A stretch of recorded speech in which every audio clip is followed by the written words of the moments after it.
नमः संस्कृताय। मैं हूँ आपकी संस्कृत की टीचर अंशु जैन। आज हम संस्कृत में क्रिया परिचय के बारे में पढ़ेंगे। क्रिया यानी जिस शब्द से किसी कार्य के करने या होने का बोध हो उसे क्रिया कहते हैं, जैसे पढ़ना, लिखना, जाना, खाना आदि।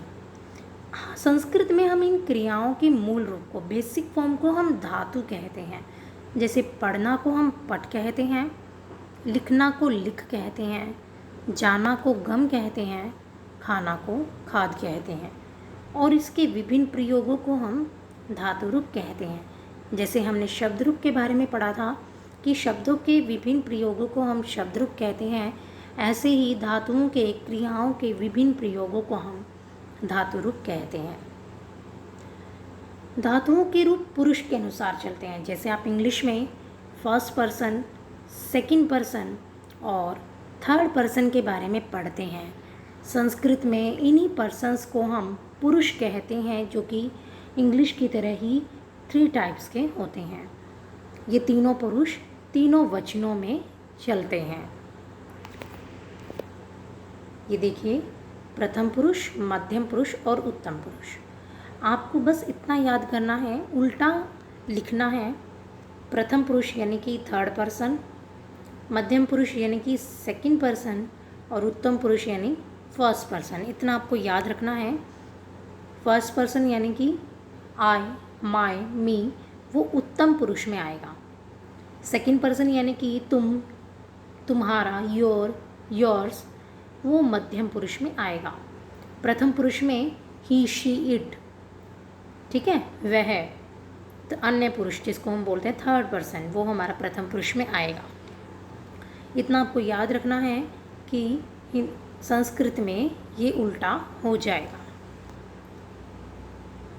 धातुओं से क्रियापद बनाना बहुत ही आसान है। धातु पद और उसके पीछे प्रत्यय लगाने से क्रियापद बन जाता है। जैसे देखिए, हंस, हंसना से हंस, हंसना क्रिया है, हंस उसका मूल रूप है जिसे हम धातु कहेंगे। इसमें पीछे हमने अति प्रत्यय लगाया है जिससे बन गया हस्ती, और जिसका मीनिंग हो गया हंसता है या हंस रहा है। ये सब धातुओं के रूप हमने प्रत्यय लगाकर बनाए हैं, जिसके बारे में हम अब आगे पढ़ने जा रहे हैं। सबसे पहले हम प्रथम पुरुष एक वचन के बारे में पढ़ेंगे। प्रथम पुरुष यानी कि थर्ड पर्सन, ठीक है।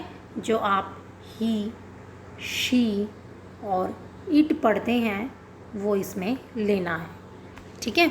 अब उनको संस्कृत में हम क्या कहते हैं वो भी हम आगे डिस्कस करेंगे, ठीक है। लट लकार, लट लकार मतलब वर्तमान काल, प्रेजेंट टेंस, जिसको संस्कृत में, हिंदी में तो वर्तमान काल कहते हैं, संस्कृत में हम प्रेजेंट टेंस को लट लकार कहते हैं। तो लट लकार प्रथम पुरुष यानी कि थर्ड पर्सन एक वचन की क्रिया बनाने के लिए धातु के अंत में हम अति प्रत्यय जोड़ते हैं। जैसे पठ में अति लगा दिया पीछे तो बन गया पठती, जिसका मतलब हुआ पढ़ता है या फिर पढ़ रहा है। लिख जमा अति, लिखती, लिखता है। हंस जमा अति, हंसती, हंसता है। अब ये आपने एक चीज़ पर ध्यान दिया कि सभी धातुओं के मूल रूप के नीचे पीछे हलंत लगा हुआ है। ये हलंत और अ मिल जाएंगे तो हलंत समाप्त हो जाएगा और ये अ स में समाहित हो जाएगा, ठीक है। तो बन जाएगा हंसती। यहाँ पर देखिए, हलंत गायब होकर अ स में मिल गया है, स आधा है, अ ने स को पूरा कर दिया है, बन गया हंसती, मतलब हंसता है। खेल जमाती, खेलती, खेलता है। कुछ अन्य क्रियापद भी देखते हैं अति प्रत्यय लगाने से। चल मैंने चलना, चल जमाती चलती, मतलब चलता है। कूज जमाती कूजती, मतलब कूकता है। कोयल कूकती है, पक्षी कूकते हैं। खाद जमाती खाता है, खादती। वध जमाती वदती, बोलता है। भ्रम जमाती भ्रमती, घूमता है। ज्वल जमाती ज्वलती, जलता है। नम जमाती नमती, नमस्कार करता है। पथ जमाती पतती, गिरता है। क्रीड़ जमाती क्रीड़ती, खेलता है। धाव जमाती धावती, दौड़ता है। तो आपको ध्यान रखना है लट लकार यानी कि प्रेजेंट टेंस में धातु के मूल रूप के पीछे प्रेजेंट टेंस प्रथम पुरुष, ठीक है, प्रेजेंट टेंस प्रथम पुरुष और एक वचन, इसमें हम धातु के मूल रूप के पीछे अति लगाएंगे तो बन जाएगा हमारा क्रियापद। कुछ वाक्य पढ़ते हैं प्रथम पुरुष से। अब देखिए, ये जो बालिका एक वचन में है, बालिका शब्द एक वचन में है, तो क्रियापद भी हमारा एक वचन में ही है। हमें इस बात का ध्यान रखना है कि जो हमारा सब्जेक्ट, ये हमारा सब्जेक्ट है, ये हमारी वर्ब है। जो हमारा सब्जेक्ट एक वचन में है तो क्रिया भी एक वचन में होगी। अगर सब्जेक्ट द्विवचन में है तो हमारी क्रिया भी द्विवचन में होगी। अगर सब्जेक्ट बहुवचन में है तो हमारी क्रिया भी बहुवचन में ही होगी। दोनों सिमिलर साथ साथ चलेंगे। बालकः एक बालक, पठति पढ़ता है। अब देखिए, सह सर्वनाम है, ठीक है, प्रोनाउन जिसको आप बोलते हैं सर्वनाम। तो ये सह अन्य पुरुष का वर्ड है। तो देखिए, ही के लिए आया है सह, तो ही हो गया हमारा अन्य पुरुष, मतलब प्रथम पुरुष, हिंदी में जिसको हम प्रथम पुरुष कहेंगे संस्कृत में, और इंग्लिश में हमारा जो थर्ड पर्सन है, लेकिन संस्कृत में हमारा ये फर्स्ट पर्सन है, सह। इसका मीनिंग होगा ही। सह पठति, वह पढ़ता है। अश्व धावति, घोड़ा दौड़ता है। सह, देखिए अश्व के लिए भी प्रोनाउन लगाया है सर्वनाम सह, धावति वह दौड़ता है। बालिका हंसती, लड़की हंसती है। सा हंसती, वह हंसती है। शिक्षिका, अब ये विसर्ग आप हटा देना, बुक में गलत है। एक वचन में स्त्रीलिंग में विसर्ग नहीं होते। शिक्षिका लिखती, अध्यापिका लिखती है। सा लिखती, आपको ध्यान देना है। देखिए, ये पुल्लिंग था लड़का, तो यहाँ पर लिया हमने सह विसर्ग वाला। तो अब हम आ गए हैं स्त्रीलिंग पर, बालिका, तो हमने लिया सर्वनाम सा। जैसा हमारा कर्ता होता है वैसा ही हमारा प्रोनाउन होता है, ठीक है। ये हमने देखना है, जैसे हमारी संज्ञा वैसा हमारा प्रोनाउन, वैसा हमारा सर्वनाम। बालिका में आ की मात्रा है तो सा में भी आ की मात्रा है, ठीक है। शिक्षिका में भी आ की मात्रा है, इसके सर्वनाम में भी सा आ की मात्रा है।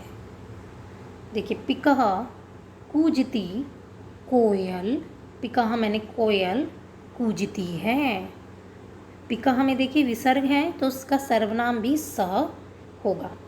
कूजती, वह कूजती है, चहचहाती है। सैनिकः चलती, सैनिक चलता है।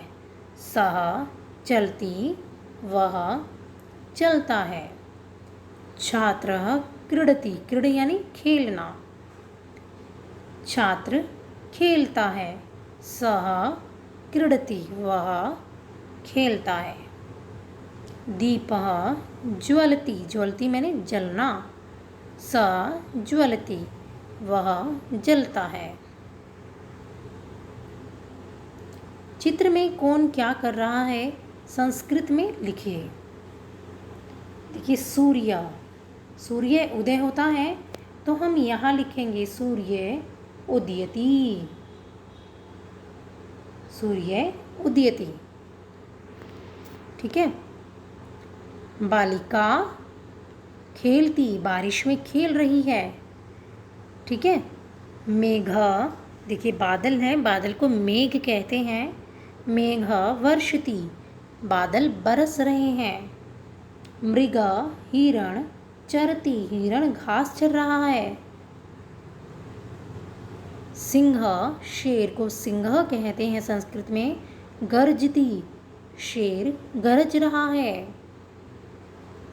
आज के लिए हम इतना ही। आपको बस ध्यान रखना है प्रथम पुरुष यानी कि third person he she it के लिए जो हम यूज़ करते हैं, ठीक है, उसमें एक वचन हम पढ़ रहे हैं लट लकार वर्तमान काल एक वचन, जिसमें एक वचन का प्रत्यय है प्रथम पुरुष का, एक वचन का प्रत्यय है अति। पठ में अति लगाएंगे बनेगा पठती, जिसका मीनिंग हो जाएगा पढ़ता है। आपने ध्यान रखना है कि हम सभी क्रियापद धातुओं से सभी क्रियापद इसी प्रकार प्रथम पुरुष एक वचन में बनाएंगे।